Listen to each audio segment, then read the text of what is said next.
Hey, Brett Weiss here. A while back, Tyler Esposito with the Sega Channel came out to my house, filmed my Room of Doom. Now I'm going to show that video for you here in a few minutes, but first of all, since he was with the Sega Channel, I want to show you some of my Sega collection. So what I've got here is my wall of Sega. At the top here, I got some of my box systems. Got the Genesis, Dreamcast, Game Gear, and Master System. And those are all, I like to collect boxes when I can. When I buy a system, I keep the box. And so I've got my Sega Genesis titles here. I've got a lot of cartridges in tubs somewhere, but here I'm just showing my box stuff today.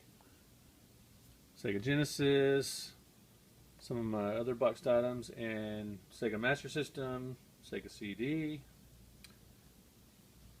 Got a few 32X box titles here. Sega Saturn there at the bottom. And for the Sega Genesis, I'm going to show you some of my favorite games. Boogerman, a pick and flick adventure. Kind of gross, but kind of fun. The sort of rude humor is part of what makes it a good game, but it's got solid platforming. Fun platformer. It's really cool if you like Super Mario Brothers and that kind of stuff, but want something a little grosser. Boom, Boogerman's your game. For you hardcore gamers, Castlevania Bloodlines is an excellent addition to the Castlevania series, which began on the NES and in the arcades. Very hardcore. This is a really good, one of the best sequels in the Castlevania series. I really like Captain America and the Avengers. It got a kind of mixed reviews, but I think it's a good port, solid port of the arcade game, multiplayer shooter, and an action game, and with Captain America and the Civil War movie in the theaters right now. Be a good tie-in. Come home and play some Captain America and the Avengers. Love Castle of Illusion starring Mickey Mouse. Another excellent Disney-based platformer. If you have Aladdin, Lion King, there's so many great Disney platformers on the Genesis.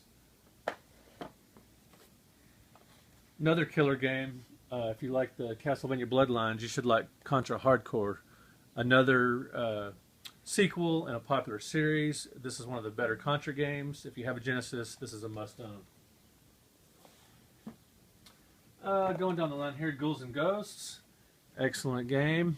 If you like horror, if you like killer platforming. Here's a kind of a cult classic.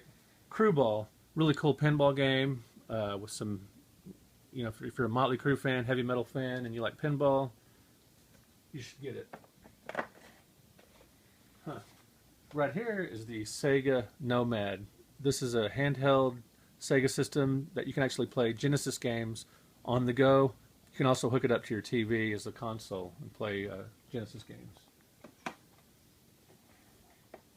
Side-scrolling shooter. Gay Aries is how I've always said it, but you may say it differently, but whatever you call it, it's a great side-scrolling shooter. And a lot of people's favorite Genesis game, including mine, is Gunstar Heroes. Phenomenal game. If you like Contra series, you must play Gunstar Heroes. Sort of Contra amped up a little bit and with sort of an anime theme to it. And along the way here, we've got my Sega Game Gear with the TV adapter. You could watch television on your Game Gear. And of course it doesn't work now with the way everything's gone digital, but pretty cool antique relic to have. One of my favorite Genesis games that I play with my kids and friends a lot is Mega Bomberman. It's one of the better, in my opinion, it's one of the better Bomberman games in the series. Excellent 4-player action. So what else we got here? We've got the Road Rash series. Those games are a lot of fun. And the excellent horror-themed beat-em-up Splatterhouse 2. Splatterhouse and Splatterhouse 2 for the Genesis are pretty hard to find, but if you can, I highly recommend it. One of the best games in the Shinobi series is Shinobi 3 for the Genesis. Gorgeous graphics, and it introduces different things to the series, like you can ride a horse, things like that. And no Sega collection is complete without your Sonic games. Of course, must have all those in the box. Now this one people don't talk about a whole lot. Space Invaders 91.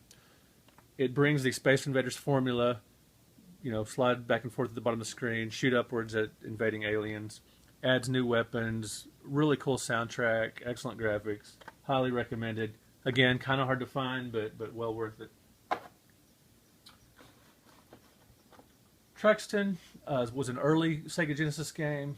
Killer vertical scroller. Killer vertical scroller. Highly recommended. Sunset Riders is another excellent game. There's not a ton of Western themed games, but this is definitely one of the best. And the excellent Streets of Rage 2. Streets of Rage, a real popular beat 'em up series. The second game, a lot of people consider that the best. It is fantastic. And you get down here to a few other items. We've got a boxed Lethal Enforcers, excellent light gun shooter that comes packaged with the Sega Justify. If you've seen the Keith Apicary videos, he carries one around a lot. Very funny. And I've got the boxed His and Her Justifier, the pink and the blue, or His and His, however you look at it. I'm not prejudiced, whatever. And down here, you've got the Sega Master System games. As you can see, I didn't have enough room to put them all in one row, so I've got a pretty good collection. A lot of people, boxed Sega Genesis and Sega Master System games are pretty common because a lot of people kept the plastic boxes, really nice boxes. The art can be a little generic with the white grid, but still really cool. Double Dragon, excellent two-player version of the popular arcade game. The NES port was just for one player. You can play two players in the Master System version. Excellent port. Another one of my favorites is an excellent side-scroller, R-Type. Killer side-scrolling shooter with great graphics. And Fantasy Zone 2. Both Fantasy Zone and Fantasy Zone 2 are really top-notch side-scrolling shooters. Sort of like a cute 'em up, as they're called. It's basically Defender with cute graphics. Excellent game. And I've got the 3D glasses, which I use for Zaxxon 3D and a few other 3D games. This one's a lot of fun as well. And Space Harrier 3D is awesome. You can recreate the arcade experience in your home with this game. Fantastic stuff. Down here, more Master System, but I've got my Sega CD collection. Got Wonder Dog, pretty hard to find game, cartoonish platformer that I recommend if you can find it. Robo LS, another fantastic vertical scrolling shooter. If you're an Earthworm Jim fan, you absolutely must have the special edition. It's got an extra level and it's got enhanced music and sounds and all that good stuff. If you're a Double Dragon fan, you probably also played Final Fight. Well, Final Fight CD is an excellent port of the arcade game. 3 characters, 2-player co-op, good stuff. And of course, everyone's favorite, or most people's favorite, Sega CD game is Sonic CD. Definitely must own for the console. And over here, scrolling this way a little bit, I've got a few 32X games, including Space Harrier and the must-own Star Wars arcade. Really cool. If you're into Star Wars, you must own it. And down here a little bit, I've got a decent collection of boxed Sega Saturn games, including Nights into Dreams, which comes with the so-called 3D control pad. And 2 must-own games for the system are Darius Gaiden, or Gaiden, however you want to say it, and Shinobi Legions. Alright, those are just a few things in my Sega collection. I've also got tubs of cartridges and all that good stuff. And so without further ado, I thought we might go ahead and show you the Sega video, which Tyler Esposito shot. He came out and filmed. It was awesome. He contacted me through Twitter. My wife had been telling me, you need to get on Twitter. You need to get on Twitter. I'm like, okay, I'll get on Twitter. So as soon as I got on, not long after that, Tyler Esposito with the Sega Channel contacted me, wanted to come out and film me in my room of doom, and he did. It was awesome. Really cool guy. So without further ado, come check out my room of doom. At first glance, author Brett Weiss might appear to be your average film buff comic book geek. But dig a little deeper, and you'll find something sinister hidden underneath. Welcome, Sega Channel, to my room of doom.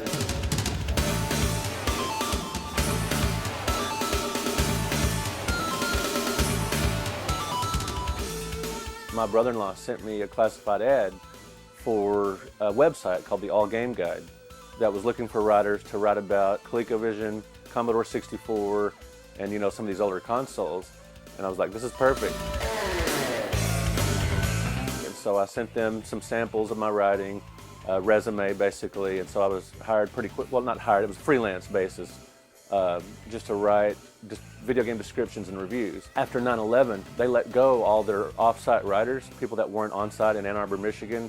They let them go. I'm in Texas, and so I was devastated. And so I decided, well, I'll just do this myself. So that's when I started the Classic Home Video Game series. I thought if All Game Guide is not going to do a series of books, I'll just do it myself. I love reference books. I grew up reading encyclopedia sets, the Guinness Book of World Records, things like that. And so that's why I created the Classic Home Video Game series. I thought video games needed sort of encyclopedia series. Now that you've gotten to know the man, it's time for Brett to introduce us to some of the gems in his room of doom. I guess you could say I took full advantage of the great video game crash of 1983. What can I say? Around that time, 83, it was cool to have either the ColecoVision or the Atari 5200. At that point, people started getting rid of their 2600s and televisions. People didn't have typically two systems back then hooked up. You had the newest system, your favorite system, the other stuff went into the closet or a garage sale or the attic. And so when people would start getting rid of these older game systems and consoles, cartridges and everything, I would gladly take them off their hands. Decent collection of Genesis boxed games, Sega Master System, Sega CD. Got some boxed Super Nintendo stuff, including my favorite video game of all time, Mr. Do for the Super Nintendo. And I've got one of those classic Coleco Pac-Man tabletop games. I actually won this at the Oklahoma Video Game Expo, an Atari 2600 contest. And this is an Atari VCS cartridge adapter. You can actually play Atari 2600 games on your 5200. Why would you want to do that? I would have no idea, but you can if you want. This boxed complete TurboGrafx, I got it at a garage sale for $1. It was just sitting on the driveway as I walked up. And down here, my boxed Master System collection. You can see it goes 2 rows back. And one of my favorite games for it is R-Type, just a spectacular side-scrolling shooter. Got the Bally Astrocade, Atari 7800, Odyssey 2, and television. Found this cool Space Command TV at a garage sale. Works really great with the old games. Atari 5200 with the trackball. This is my Sega Genesis. I like to call it the triple decker because the Genesis is mounted on top of the Sega CD. Got the 32X plugged in so I can play 3 Sega systems in one nice little package here. I was devastated when they canceled the ColecoVision, when I actually knew that it was going out of production because I absolutely love that system. But I was the benefactor of all these, closeout games, boxed, obviously factory sealed games at KB Toys, Toys R Us and all these places. I was a teenager. I didn't really necessarily think about the market crashing all that much. I just knew I was getting all these great games.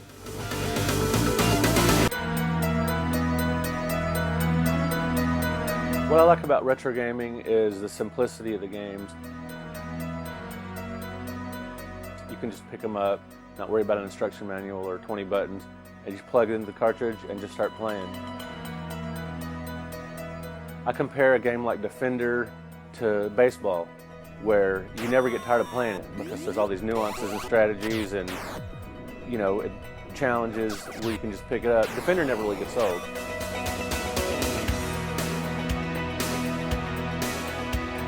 The main thing is just to kind of keep it fun, just to have it accessible. I have all my favorite systems out. I probably have 20-something systems out available to play. If friends over, they can play them, and I'll get a lot of, just people my wife knows that aren't necessarily into gaming will come over and just see these old systems, and they haven't actually seen them since the 1980s, so they get a kick out of that. So just to have fun, that's the bottom line. I like to collect what I play and play what I collect. For every sentence he puts down on a piece of paper, author Brett Weiss owes it all to his love of retro gaming.